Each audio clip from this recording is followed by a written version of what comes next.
Yes, ladies and gentlemen, let me explain what's going on right now. We got Wyclef Jean in the building with us. This is not no regular interview. Because this man got a book coming out. First out of 7. Out of 7? 7? Yes. What is this, Trapped in the Closet, the book version? No, I just knew that my books would start after 40, and there's 7 books I want to write, starting with the autobiography. So they're not all autobiographical. Oh, no, not at all. The second one is a political spoof. Well, let's get into this first one before we talk about the others, because apparently there's some crazy talk in these books. Fox, set it off. Well, you set it off with a bang. Let's just get right into this. What you wrote from your autobiography, Purpose and an Immigrant Story. This is in his own words. Mm-hmm. Say it. Correct me if I'm wrong, Clef. It says, I was married and Lauryn and I were having an affair, but she led me to believe that the baby was mine, and I couldn't forgive that. Wow. Taking my glasses off for this one. That's pretty deep. Yeah, definitely. First of all, about the book, the important thing that I want you to understand is the Fugees got together sort of like my last year in high school. So in writing the book and what you're reading is exactly 20 years of, so every year that it went down, I made sure, so the hardest thing that was in the book was to go back that year and put exactly how I felt that year at the time. So exactly, because what happens is there's so many talks in barbershops, hair salons, even when Elle did the miseducation, a lot of the blame just basically was like, yo, Clef's a bad guy. This went. At the end of the day, you see, I kept my silence and I didn't really say anything because what happens is there's always, like you said, this, it's 2 wrongs don't make it right. So, but for me, it was important that if you're gonna document it, like you have to hear the 2 sides to fully understand. So exactly the words that you were reading and the year that it went down was exactly how I felt. Right. So, but you're saying Lauryn's album, Miseducation of Lauryn Hill, is kind of like her autobiography and story of what happened. I didn't say that in the book. No, I'm saying, but some of it was. People say a lot of her songs, they were talking about you. Exactly. People said a lot of her songs that she was talking about me. I do believe that some of the songs were therapy to get out about me, the same way if I feel like I want to write something and get past the chapter. Right. So did you have therapy for yourself back then? What was your therapy? If she recorded and made an album, what did you do? Because if you was feeling in a bad place too. I think that for every individual, they express themselves differently. Me, I'm sort of like the guy who holds everything in and then explodes. You know what I'm saying? So for me, while everything was going on, keep in mind, I'm still writing. For me, the greatest therapy is even if I don't say it, I always just write it down. Right. And then later I know it's gonna come out.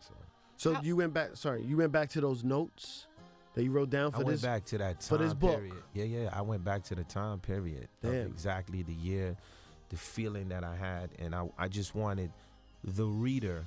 Why? Because the thing about an artist is we mysterious, and we have a lot of mystery. So for certain things, when you break mystery for facts, the audience gets closer to that story. Right. So it was important to do that. Wow. Now, I'm sure when you went back to this place, that seems like a very emotionally vulnerable place that you had to tap into, because you said straight out that you were married and you were having an affair with Lauryn, and that she also lied to you about having her first child and your first child. Am I correct in that? I had an album called The Carnival, and on on The Carnival, I had a song called To All the Girls I've Loved Before, To All the Girls I Cheated On Before, It's a New Year, I got a new change of gear, I swear. At that time, clearly the love triangle that I was going through, a lot of it at times, it makes you question yourself, like, yo, like, how did I get in this place? How did I get here in the first place? Were you relieved when you found out that it wasn't your baby, or were you really disappointed? No, it was sort of like at the time, because we got to go back to that time, you know what I'm saying? So at the time, right? Because you guys were young. If it's that time, you were young. At the time, right, my expression was just like, wow, you know, at that time, it definitely felt like betrayal, you know?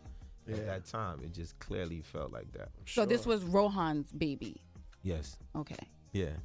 And I'm not telling you anything that you don't know already. But what happens is you didn't hear my side of the depth of the story, you know? Wait, when is this? This is after the Score album? During? This is all around the time, right? Right. Because first of all, for the Score to have been created, right, at the time, you know, I go into it in my book. Sometimes when you go back and you put on those vinyls that you really like, them songs that are timeless, like you be like, I could put this in. It either came from pain, it either came from joy, it either came from drama or romance or whatever. So within the Score, there was a whole triangle, a love pillar triangle going on at the same undertone time. Of it. Undertone occurring while working on the album, then hitting the tour at the same time, you know? Yeah. How do you think Lauryn's going to respond to this? Well, the thing is that the book was being written. So this is a book that I had started writing. Apparently, the information that came out in the news that we all saw, even when we did the interview over the phone, he was like, what's up with how do you feel about Lauryn's situation, right? Yeah. I'm not basically coming at Lauryn with this book. What she has her way and how she did what made her feel like, okay, you know what, I could continue and I could definitely move on now, because it's like at the end of the day, you know, I found myself and I feel good where I'm at. And whether if that was the miseducation or whatever it was, it felt good. So the only thing that she has to understand is at that age period, that's really how I felt, you know? And I clearly apologize, right? Clearly, I want it on Hot 97, you know what I mean? Public apology to Lauryn Hill. In any form of deception, you know, betrayal that she could have felt at the time. I could say that now, but I couldn't say that then. Right. So, but for me to have moved on from this chapter and where I'm headed with the next level of my life, it was just important to get all that stuff out. It just cleared my mind. With you putting this in your book now, is this rehashing some crazy moments in your wife's life? To see that on paper and to have people, you know, talk about it, now it's out there for people that maybe didn't know. Now it's public information. Well, first of all, if you clearly see how I talk about my wife, like in my book, I didn't choose like to say I'm gonna get a wife. This is not how it started off. I said I'm gonna find a best friend. Like, this is where it starts for me. Because at the end of the day, trials and tribulations, like, you're going to go through that, whoever it is. You know what I mean? You just got married, you're going to go through that. Just so you know, the rocks is going to be a hurricane. It's going to get crazy. She's strong and she's tough. This is your wife now, right? This is... Yeah, that's the hard, that's Claudinette Jean. The one you saw that went to Haiti with me picking up bodies, that one. That one. She knew at the time about Lauryn? Once again, right, Cypher, the book, man, is out. Get the like, book. Cypher, like, you killing me right now. The like, you book. gonna make me, yo, I got you. At Get the the end book. of the day, sell your book, Clef. Gotta get the book, man. Where's Now. Prize? I spoke to Prize 2 weeks ago. He was in actually, Prize had came to the studio. I had seen him at the studio. He had a girl with him that he bought, that he was saying this was either a new group or a new artist that he was producing. I think you're extremely talented. Lauryn Hill's extremely talented. I never got Prize. Damn, son. I never understood it. Shots fired. No, I never every time his verse, I'd be like, why is this why are Pras they was giving him instrumental in the 16 Fugees. No, but you know what though? Let me explain that. Please. You know what I'm saying? I I definitely. can always explain wanted that. to ask you Even this. though Prize didn't support me as president of Haiti, Yeah, I can't bro. hold that. He on my- didn't. He did throw Yeah, some hate. But but it's all good. Let me explain this. When it came to the Fugees, right? Everybody saw Wyclef and Lauryn. Now watch this. Everyone really saw Lauryn, and what I mean by that is the production and the music. You're not pay, you know, when you see Killing Me Softly, like 1 time, 2 time, you know. Now, when it came to the score, and we all was in the studio, like whether if you heard Price do 8 bars or he did 16 bars, or you was like, you're not getting it.